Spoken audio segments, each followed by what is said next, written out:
कबीर के साखी, कबीर की साखियां, 60 पाठ 7 कबीर की साखियां। देखो इसमें ना दोहे दिए हैं कबीर जी के, है ना, दोहे हैं। कितने दोहे हैं? सिर्फ तुम्हारे हैं 2 2 5। 2 2 कितने होते हैं?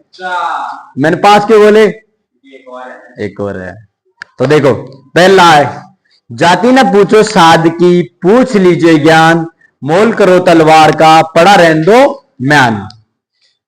इसमें कबीर जी कह रहे हैं कि जाति न पूछो साध की, कि हे सज्जन पुरुष, किसी साधु आदमी की, किसी सज्जन आदमी की जाति मत पूछना। लोगों से कह रहे कि हे मनुष्य, कोई साधु आदमी है, कोई सज्जन आदमी है, उसकी जाति कभी मत पूछना। क्यों नहीं पूछनी? तो फिर किसी ने पूछा क्या पूछे उससे? तो पूछ लीजिए ज्ञान। उससे क्या पूछो? ज्ञान पूछो कि उसने अपनी पढ़ाई कैसी करी, उसने उसको मानता जो प्राप्त हुई, मानता कैसे प्राप्त हुई, मान कैसे बना जाए, है ना, मान बनने के लिए क्या करना पड़ेगा, ऐसे ज्ञान लो। उससे ये मत पूछो तो किस जाति का है। कोई साधु मिलता है, साधु से पूछोगे क्या भाई जाति बताओ आपकी? नहीं, उनसे ये पूछो कि साधु मतलब महात्मा जी, साधु जो भी है, कि आपने ज्ञान कैसे प्राप्त किया, मोक्ष कैसे मिलेगा, हम दुनिया में बड़े आदमी कैसे बने। अच्छी बातें पूछो, जो उसको ज्ञान है, जो उसमें ज्ञान भरा हुआ है वो पूछो, ना कि उससे क्या पूछो, उसकी जाति पूछो। मोल करो तलवार का, पड़ा रहने दो मैन। जिस प्रकार हम क्या करते हैं कि तलवार खरीदने जाते हैं, तो तलवार किसमें पड़ी होती है? मैन में। जिसको तलवार को जिसमें रखते हैं ना, थैले जैसे, वही तुम्हारा किताबें किसमें रखते हो? बैग में। वैसे तलवार रखने वाला जो वो होता है थैला, उसको बोलते हैं मैन। तो तलवार रखने वाला मैन होता है। तो वो कह रहे हैं कि भाई जो मोल क्या किसका करो, तलवार का करो, ना कि मैन का। मैन, अभी लड़ाई होगी तो मैन से लड़ोगे जाके, तलवार से लड़ोगे ना। तो इसीलिए कहते हैं कि जिस प्रकार महात्मा से ज्ञान की प्राप्ति होनी चाहिए, ज्ञान के बारे में पूछना चाहिए, उसकी जाति नहीं पूछनी चाहिए, उसी प्रकार तलवार का मोल पूछना चाहिए, ना कि उसके मैन का। भाई तलवार कितने की है ये पूछोगे ना, ये थोड़ी तो मैन कितने का है, तलवार चाहिए हमें तो, ठीक है ना। तो इसमें कुल मिला के कहा भाई साधु आदमी की कभी जाति नहीं पूछनी चाहिए, उससे ज्ञान पूछना चाहिए, उससे सलाह लेनी चाहिए, अच्छी बात, मतलब फ्यूचर में कैसे आगे बढ़ेंगे, ठीक है ना। उसी प्रकार तलवार का कभी मोल, तलवार के मैन का कभी मोल नहीं करना चाहिए। मोल किसका करना चाहिए? तलवार का करना चाहिए, क्योंकि युद्ध में कौन काम आएगा? तलवार काम आएगी। दूसरा, आवत गारी एक है, उलटत हो अनेक, कह कबीर नहीं उलटिए, वही एक है एक। कबीरदास जी कहते हैं कि भाई किसी ने आपको गाली दी और आपने फिर उसको गाली दी, तो वो गाली कितनी हुई? बहुत सारी हुई। लेकिन अगर किसी ने आपको गाली दी और आपने उसको गाली नहीं दी, आवत गारी एक है, उलटत हो अनेक। एक गाली किसी ने दी और अगर आप उसको उल्टी गाली दोगे तो 2 गाली हो जाएगी, ठीक है ना। कह कबीर नहीं उल्टी है, वही एक ही है। कबीर जी कहते हैं कि आप अगर कोई आपको गाली दे रहा है तो आप उसको गाली मत दो, तो वो गाली क्या रहेगी? एक ही रह जाएगी। और जो गाली दे रहा है वो क्या होगा? शर्मिंदा होगा ऑटोमेटिकली, कि आपको किसी ने गाली दी, आप चुपचाप सुन लिए, तो उसको भी कुछ लगेगा कि यार ये तो अलग ही है, गांधी जी के टाइप का आदमी है ना, एक थप्पड़ मार रहा है दूसरा भी ले ले। और आजकल के लोग ऐसे, एक थप्पड़ मार लिया कहते हैं नहीं दूसरे में मार रहा है, मैं गांधी जी का शुभ भक्त हूं, दूसरे में डर जाएगा तो, है ना। ऐसा नहीं होता। गांधी जी ने कहा कि एक पे खा लो, एक आगे करो तो दूसरा भी करो। हाँ, एक पे किसी ने थप्पड़ मारा, आगे करो, दूसरा अगर मारने लगे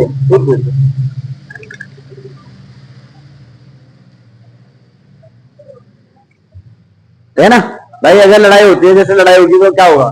लड़ाई होगी, आपकी लड़ाई उसकी लड़ाई हुई, अब आपने भी लड़ा उसने भी लड़ा, फिर फायदा क्या होगा? लड़ाई बढ़ती जाएगी ना आगे।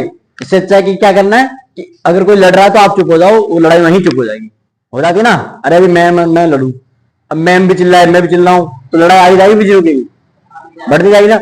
और मैम चिल्लाए मैं चुप हो जाऊं, होता है ना, चुप हो जाए तो सब कुछ शांत। ऐसे होना चाहिए, ये नहीं कि लड़ते रहो बस, एक ने बोला फिर दूसरा बोल रहा है कैसे कैसे बोला कैसे बोला।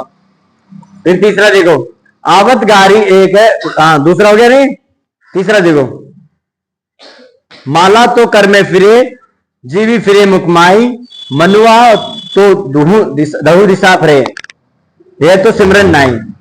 कि माला तो कर में फिरे। अब देखो आदमी का क्या है कि आदमी तो माला फेरता है ना, कहां फेरता है? हाथों में फेरता है उसे। तो कह रहा है कबीरदास जी कह रहे हैं कि माला तो कर में फिरे, कर मतलब हाथों में, माला हाथों से फेरी जाती है, भगवान का नाम ले रहा है, माला फेर रहा हूं, भगवान नमो जो या अल्लाह मल्ला जो भी बोल रहा है, और मन में क्या चल रहा है? अरे यार खेत का गेहूं कहीं गाय खा ना गई हो, है, अरे वो लड़का वहां ना चला गया हो, वो लड़की वहां नहीं चली गई हो, यार वो ऐसा है वो ऐसी है, मन में ऐसे चल रही हो चीजें, तो आपके माला फेरने का कोई मतलब होगा?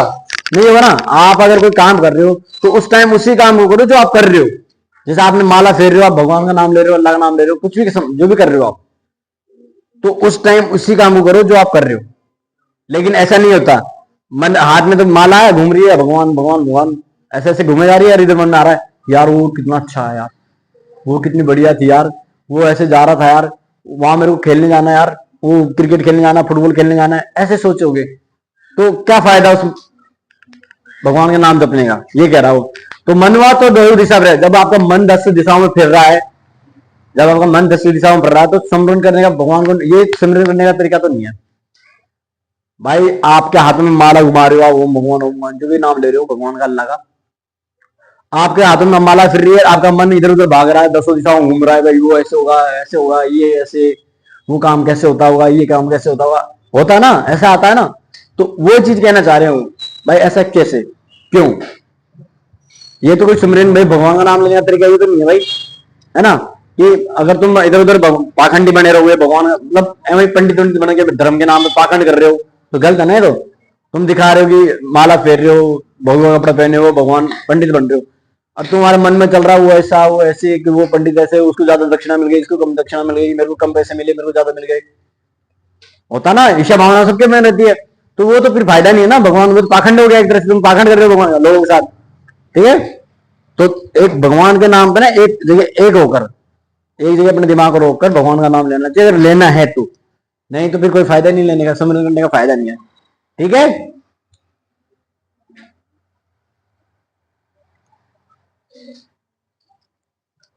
नेक्स्ट देखो,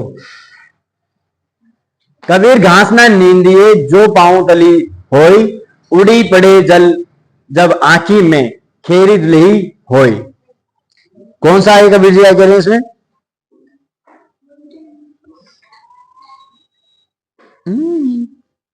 इसमें ज्यादा है, तुम्हारे में कम है। चलो देखो, कबीर घास ना नींदिए जो पांव तली होई, उड़ी पड़े जब ही आंखी में खरी दुलही होए। कबीरदास इसमें कहते हैं भाई, जो जब आदमी को घास को हम लोग अपने पैरों के नहीं ढूंढते हैं, उसको कुछ बेकार समझते हैं, ये जब ये घास तिनका हमारे आंखों में जाता है तो हमें कष्ट होता है।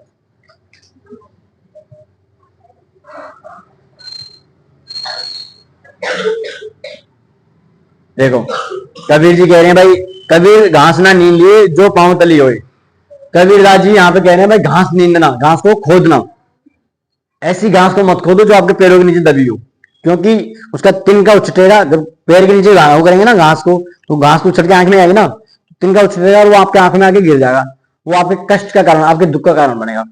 उसी प्रकार कबीरदास जी कहते हैं कि किसी गरीब आदमी की आत्मा को नहीं सताना चाहिए, गरीब आदमी की आत्मा को नहीं सताना चाहिए। अगर उनकी आत्मा सताओगे तो वो उसी प्रकार, जिस प्रकार घास का तिनका आपके आंखों में आके गिरा, उसी प्रकार उसकी बददुआ आपके जीवन पर गिरेगी, आपके जीवन पर बददुआ लगेगी, जो आप कभी अपनी जिंदगी में हमेशा में कष्ट में रहोगे। क्यों रहोगे?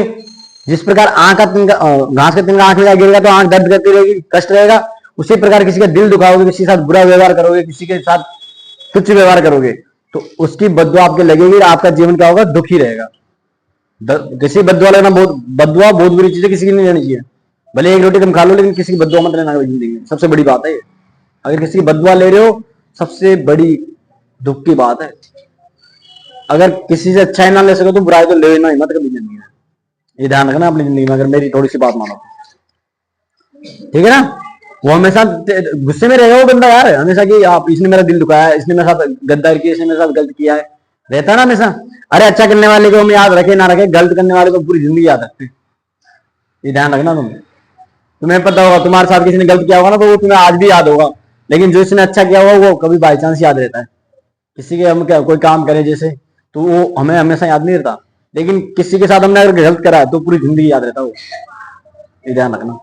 कोई हमारे साथ भी गलत करता है तो वो भी पूरी जिंदगी याद रहता है। नेक्स्ट, जग में बेरी कोई नहीं जो मन शीतल होए, या आपा को डारी दे दया करे सब कोई। अब बताओ इसका मतलब क्या है? हैं? क्या? जग में कोई बोझ नहीं है अगर तुम्हारा मन शांत हो। देखो आपका क्या है कि ये देखो, जग में मेरी कोई नहीं जो मन शीतल होए। जिस इंसान का मन शांत होता है ना, मन शांत होता है, वो किसी से कोई मतलब नहीं रखता, अपने भगवान भक्ति में लगा रहता है, अपने काम मतलब अपने काम में लगा रहता है। किसी से कोई मतलब नहीं कि कौन क्या कर रहा है, क्या सुन रहा है, किसी से कोई मतलब नहीं होता। उनको सिर्फ एक मतलब है, अपने काम से। ठीक है ना। तो कबीर जी कहते हैं, जग में बेरी कोई नहीं जो मन शीतल होए, आपा को डारी दे दया करे सब कोई। मनुष्य को चाहिए कि वह मन को शीतल और शांत रखे और अहंकार ना पाले। अहंकार वही तो जो मनुष्य होता है ना, जिसमें अहंकार नहीं होता, वो हमेशा क्या करता है, सबके लिए प्रिय होता है। अरे अभी मैं किसी का गलत नहीं करूंगा तो मैं सबके लिए प्रिय रहता हूँ ना, सर सर सर सर। लेकिन आजकल नहीं होता। आजकल भाई तुम कितना अच्छा करो बुरे ही रहोगे, सब मित्र बन जाते हैं, उसका कोई शत्रु नहीं रहता। अतः अपना अहंकार सभी त्याग कर सभी को मित्रतापूर्ण व्यवहार करना चाहिए। मतलब वो कह रहा है कि आपा को डारी दे दया करे सब कोई। आपा को मतलब अपने आप को सही रखो, सबको अपना मित्र बना के रखो। सब खुद को ना अहंकारी मत समझो। अहंकारी मतलब समझो ना, घमंड ना होना, अपने अंदर घमंड नहीं आना चाहिए, अहंकारी नहीं होना चाहिए। तो सब लोग अपना मानेंगे आपको, सब अपना भाईचारा बना के रखेंगे, भाई अच्छा आदमी अच्छा आदमी। तो क्या कह रहा है, जग में बेरी कोई नहीं जो मन शीतल होए, आपा को डारी दे या आपा को डारी दे दया करे सब कोई। कि जो बंदा अपने मन को शीतल रखता है, उसका इस दुनिया में कोई भी दुश्मन नहीं होता। ठीक है, वो सबके साथ मित्रता पूर्ण रहता है, क्योंकि उसको वो अहंकार को नहीं पालता। अहंकार को नहीं पालना चाहिए। अगर अहंकार नहीं पालोगे तो सब लोग आपके मित्र बने रहेंगे और सब आपके साथ रहेंगे। घमंड आ जाएगा तो ये तो तुम्हें पता ही है। एटीट्यूड दिखाओगे तो कोई बोलेगा आगे तुमसे, नहीं बोलता। एटीट्यूड नहीं दिखाना चाहिए, बात करो सबसे भाई। जैसे वो आपको कोई चीज बताए, या आपसे बड़ा हो या छोटा, जैसे बड़े को तो आप घमंड दिखा नहीं सकते, आपको पता है कि आपके औकात क्या है। लेकिन आपसे छोटे को आप एटीट्यूड दिखाओ, भाई मैं ऐसे, तो फिर वहां पे तुच्छ हो जाता आदमी। अरे यार कितना बड़ा आदमी क्यों ना हो, देखते हो ना अगर सोशल मीडिया पे तुरंत बुराई क्यों भागती स्पीड से, हो जाती है ना। लेकिन अगर आपने आपसे छोटा हो, उससे आपने इतने बढ़िया व्यवहार से बात किया, हाँ जी कैसे हो, ठीक हो, ये है वो हो, तो इतना अंदर से ना खुशी मिलती है। कल मैं ऑफिस में गया, कॉलेज में गया ना मैं, तो ऑफिस में गया एओ साहब के पास। एओ मतलब समझते हो, एडमिनिस्ट्रेटिव ऑफिसर, प्रिंसिपल, फिर एक दो पद होते हैं उसके बाद वही होते हैं सबसे मेन, मतलब डिपार्टमेंट के हेड होते हैं एडमिनिस्ट्रेटिव के, प्रशासनिक अधिकारी आईएएस होता है, उसी टाइप में होता है कॉलेज का आईएएस अधिकारी ये मान लो। ठीक है ना। कॉलेज में आईएएस की जो जिले में चलती है ना, उस कॉलेज में उसी की पूरी चलती है एओ की। तो उनके पास गया मैं। अब अभी 5-7 दिन पहले की बात थी। उनका एनजीओ चलता है, मतलब उनके भाई भाई का चलता है। तो उन्होंने एक क्यूआर कार्ड डाला हुआ था, उस पे स्टेटस पे क्यूआर कोड डाला हुआ था, भाई जो भी थोड़ी बहुत हेल्प कर पाए, 5 रुपए 10 रुपए 20 रुपए ऐसे, ये इतने से डाले हुए थे, तो प्लीज अवश्य करें। मैंने 100 रुपए कर दिए और स्क्रीनशॉट मतलब वो लेके स्क्रीनशॉट उनको भेज दिया सर को, सर ये मेरी तरफ से थोड़ी सी सेवा, भाई हमारी तरफ से, कोचिंग की तरफ से। भाई साहब इतने इंप्रेस हुए, थैंक यू एलॉट राज ऐसे कुछ इंग्लिश में लिखा। और फिर कल मैं गया वाइटनर लेने गया था, कोई काम था मेरे को, जाते भाई जो सम्मान मिला ना, इतना प्राउड फील हुआ। मतलब बड़ाई नहीं करनी चाहिए, लेकिन यार हुआ इसलिए बता रहा हूँ, इतनी खुशी मिली कि यार ए हो। और उनके साथ 3-4 और बैठे हुए थे, बड़े बड़े कुर्सी भी बिठाया और इतना बढ़िया से बोला कि उनको बोला, फिर सुनाया उनको, भाई यहाँ पे ना लाख लाख रुपए सैलरी कमाते हैं लोग, बतेरे पैसे कमाते हैं, लेकिन हर किसी के पास इतना बड़ा दिल नहीं है दान देने वाला जो राज के पास है। सर शुरू में जब मैं इनसे मिला था तो मेरे पहले दिन में लड़ाई हुई थी, और मेरे को तो याद भी नहीं था कि उनसे लड़ाई हुई थी, लेकिन उन्होंने बताया तभी याद आया। एक बार शुरू में जब मैं कॉलेज में लगा था ना, तो सबसे पहले लड़ाई उन्हीं से हुई थी मेरी, मिट्टी विट्टी को किसी काम को लेकर। और फिर उनको किसी ने धीरे धीरे, मैं लीड लगा पड़ता था ना, तो किसी ने बताया उनको धीरे धीरे, भाई बीए भी कर रहे हैं, बीए कर रहा था उस टाइम में, जब कॉलेज में लगा था तब बीए चल रही थी मेरी, अब तो खत्म हो गई। बीए चल रही थी, बीए भी कर रहा था और वहां से काम भी कर रहा था। तो कोई बताते थे भाई ये बीए भी कर रहा है पढ़ भी रहा है, कहना यार ये बंदा कैसे सारे सुबह शाम तक यहाँ रहता है, कैसे पढ़ लेता है। ऐसे धीरे धीरे पता चला कोचिंग चला रहा है, ये चल रहा है, तो धीरे धीरे अब तो दोस्त बन गए थे। 2-3 साल 2 साल तो हो गए दोस्त बने में, 2-2.5 साल हो गए। तब से तुमको पता ही भाई मैं क्या क्या कर रहा हूँ। तो कह रहे यार बंदा मतलब रात जैसा है, लाखों में एक होता है। क्या बंदा, दिल चाहिए दान करने के लिए, दिल चाहिए भाई, हर किसी के पास नहीं होता। सोचो इतने लाखों रुपए कमाते हैं लोग वहां पे, लाखों 50,000 70,000 80,000, इतनी इतनी सैलरी आती है उनकी। किसी ने 10 रुपए से वो नहीं करे, भाई ने 100 रुपए कर दिए। तो भाई थैंक यू सो मच, अच्छा लगा लेकिन सुन के। कि वहां बिठाया, बोला कि यार ये लड़का, मतलब होता ना कि खुशी मिलती है कि बंदे ने हमने अच्छा करा कुछ, ये हुआ था। तो यही कबीर जी कह रहे हैं भाई, किसी का दिल नहीं दुखाना चाहिए, आपसे हो पाए तो किसी का अच्छा करो, नहीं तो कोई बात नहीं, थैंक यू बोलो, नमस्ते बोल दो बस। आपसे हो पा रहा तो कर दो, नहीं तो नमस्ते राम राम थैंक यू, उसमें बुराई नहीं कि भाई बंदे में था ही नहीं तो उसने नमस्ते बोल दिया बहुत है। अरे कोई अभी बत्ती पे आती है, बच्चे लेना आ जाते हैं ना, कभी मांगते हैं बत्ती पे आते हैं, मेरे पास होते हैं तो 99% है कि मैं देता ही देता हूँ। लेकिन अगर 1% अगर मेरे पास नहीं होता है, कभी कभार नहीं होता है भाई, चेंज भी नहीं होता या फिर होता ही नहीं, तो सीधा हाथ जोड़ देता हूँ नमस्ते भाई, बस खत्म। इससे उसका स्वाभिमान भी नहीं गिरा कि वो मांग के चला गया, उसको कुछ दिया नहीं किसी ने, है ना, और अपना स्वाभिमान भी बचा रहा, उसने मांगा हमने हाथ जोड़ दिया भाई, ये है देने के लिए, बस नमस्ते खत्म। दिल होना चाहिए, हर किसी के पास नहीं है दिल, तो कुछ लोग आज जान जाएंगे कितना बड़ा दिल है। नमस्ते।